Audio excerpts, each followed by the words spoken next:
Hey guys, thanks for tuning in to another video on ForgottenWeapons.com. I'm Ian McCollum, and I'm here at SHOT Show 2026 with my friend Mike Branson from Gideon Optics. And we wanted to talk, people really enjoy your insights into optics. It's really nice having someone who's willing to just tell the truth like it is, like they see it, regardless of how it may theoretically, hypothetically impact some business model somewhere. Right, yeah. We were talking off camera about the different people who buy rentals. Yes. And you said, I've actually got 3 customers. Everyone kind of falls into one of 3 categories. I remember this. Yes. Yeah. So tell me, who are your three? Okay, so this is my theory. So of course it's not this simple, but we were talking about in general, we paint with a broad brush, and this is very general. But in my opinion, there's really 3 basic customers in America, and it doesn't matter if you're buying refrigerators, motorcycles, red dots, whatever it is. There's 3 guys. So first of all, there's the guy who wants to pay the least amount of money possible, and he will brag about how little he paid or that he got something for free 50. And he's the guy that loves freebies. He loves giveaways. He loves, the only thing that would be better than a $9.99 product is a $7.99 product, right? And then on the other end, you have the guy who wants to pay the most, then is proud of paying the most. He has the money, he's prioritized it, it's his thing, and he's not shy about, he wants the best. Whatever the best is, give me the best thing, And so he's on the other end. And often price is a stand-in for quality. And if it's more expensive, it is de facto better. Right. And I am better for being able to afford it.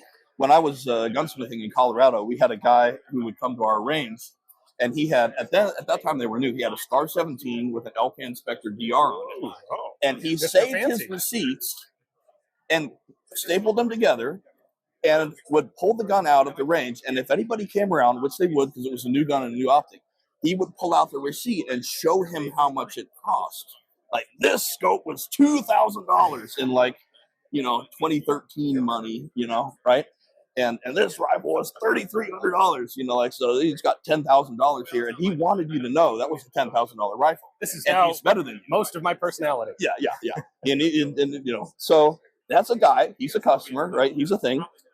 And then there's me. I am my own core customer. I am the customer that I'm chasing at Gideon Optics, which is the value customer. So I will spend a little bit of money on something.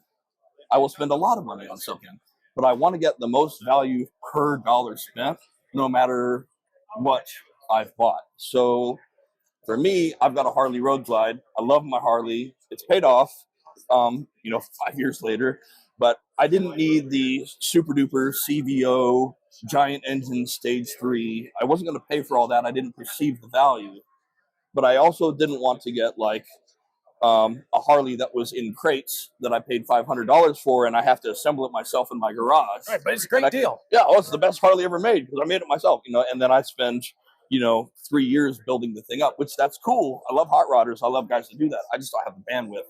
It's going to sit in crates for the rest of my life waiting for me to get to it, right? But I saved money.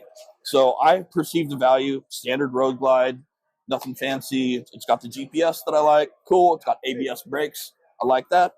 Cool, I'm done, right? So it's a middle of the road motorcycle, and I perceived the value that I thought I'm getting a lot of value per dollar spent, and that's where I am, and that's generally the customer that I am chasing at Gideon Optics. I want a guy who sees value, who sees the features that he wants. Maybe he's willing to take a chance on a less famous brand to get that value per dollar.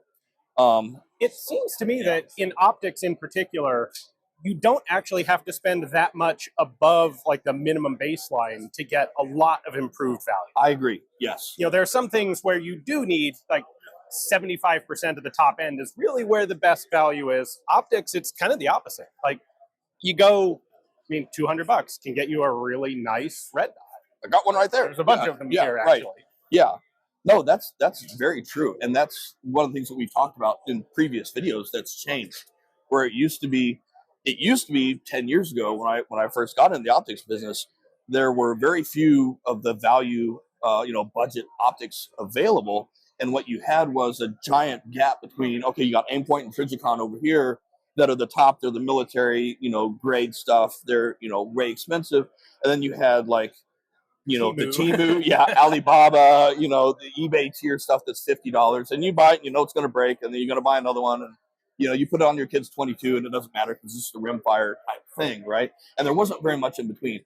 And now in the last 10 years, that's really changed, and there's, in our space, there's a ton of competition. There are lots of other brands that I refuse to name on camera that are all like we are all vying for that value-based customer where, hey, this is, now we have stuff that's approaching $400 this year. It's not just $200 anymore. Now we're getting a little bit higher in our pricing, but the value is still there. We've got features that we didn't have. We got products nobody else has made. We've got ideas that nobody else has gone forward with yet, and we're first to market with some stuff, and so we can charge a little bit more, but the value is still there, and so that's where we are with it. Yeah, it's a good time. Right now is a really good time to buy an optic with a lifetime warranty at less money and get a really good value and learn what you like, Yeah. So if you have unlimited money and this is your thing, there are guys out there who are like, And I just saw, I can't remember who it was now, but someone has a $6,000 1 to 10 LPVO. I know that one. And yeah. It is assembled in the USA with globally sourced parts. That's something that we're interested in doing. We want to reshore or near shore. Can I get things assembled in the USA? Can I get them assembled someplace close to here as a stepping stone for? But that 1 to 10 that's assembled in the USA I bought a 4x4 truck for less than that 1 to 10 cost at one point in my life. Yeah. I showed it around to some friends, and one of them said, "Man, for that money, it better be able to see into the future." And I thought that was a funny comment. But it's a high quality optic. It's a great optic, but that really is that point of diminishing returns, paying to get the 98th, 99th percentile. Right. And it's like, there we go. I like these guys. So I'm maybe famous or infamous, but the chamber check, the empty gun that we know is deactivated. That also doesn't have a firing pin. Yeah, yeah, a shaved firing pin. So I like these Turkish-made 1911s and 2011s, right? So these things they're imported by SDS. They're friends of mine. I really like them. This gun shoots awesome with a big comp on it from the factory, big bushing comp. But it's cheap, but it performs. And to me, this is like a Corvette. It's they have them for about $100,000 for a nice Corvette, and it'll do like 90% of what a Ferrari or a Lambo will do. My Corvette with my Corvette type, optic on it will do 90% of what a Ferrari will do on the track. Yeah. Right. And then for that last 10%, now all of a sudden you have to have $1 million Ferrari. Right. So now we're talking a massive price increase for like 10% more potential, right? And it's like, would you rather have like a $4,000, 2011 with $1,000 optic on it for a $5,000 pistol, and then like if you don't also have the money to train on top of that, you're not actually going to shoot any better with it. I beat guys with staccatos all the time with this thing as long as capacity is not a factor in the match. Right. I beat them all the time because I'm at the range all the time shooting my cheap ammo through my cheap gun. Right. Classic thing. You spent the extra $4,000 on ammo to practice. Right. And some classes from some really good instructors who taught me, oh, you're holding the thing wrong. That would have helped to know 5 years ago or 10 years ago. Right. So yeah, bits and pieces like that. So where are you going to put your money? Are you going to, if you have X amount to spend, I mean, we would all have unlimited. I'd love to have unlimited money and and have it to spend on everything in unlimited time, but I don't. I got 2 kids in college at the same time right now. Like I have a limited amount of money and a limited amount of time because I'm trying to grow a business. And with my limited amount of money and my limited amount of time, can I skill build? Right. Can I get a skill set that gets me competitive? And it's worth taking a little bit of time to figure out where's that inflection point between cost and performance. Yeah.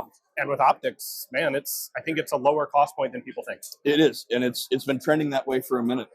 Yeah. So very cool. I don't have anything against any of those 3 customers.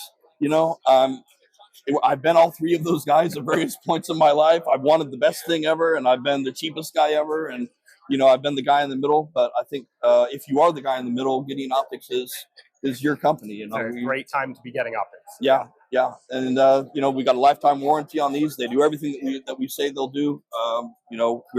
we're selling a lot of them now, and they're not coming back to us. That's always a good sign. That's excellent. So I had a guy come in yesterday and said he's dropping some other of the budget brands and going straight with us because we have the fewest problems. So I was like, that's a good way to start SHOT Show. Yes, that's the feedback that I wanted to hear. So no, it's been a really good show. I'm really pleased with what I'm hearing from the people that are using. Because we've been doing this for a while, so I have guys coming up and saying, "Hey, I bought this thing 2 years ago and it's great. You know, I've got 10,000 rounds through now. You know," and I'm like, "Oh, that's what I want to hear." You know. Yeah, for sure. So yeah. Cool. Well, thank you very much. It's always a pleasure to speak with you here at the show. Thank you so much, man. And yeah, this guy, he's the best. So yeah, appreciate you very much.